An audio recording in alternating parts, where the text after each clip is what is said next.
Welcome back to another technical video. Today, I'll be going through your question, answering it, and hopefully finding that solution that you need.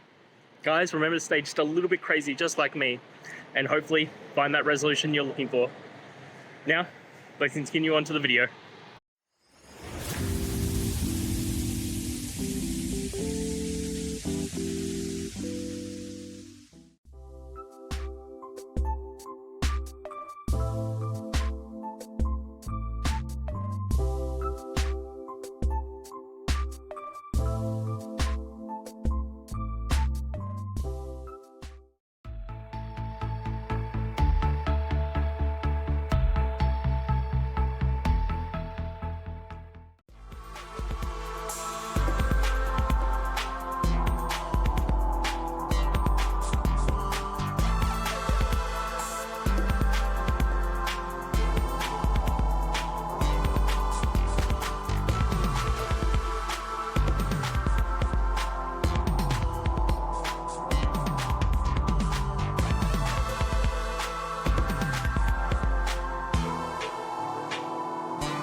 And guys, that's it. I hope this video has helped you and get you through to that resolution you needed. If it did, please, I'd appreciate it if you hit subscribe.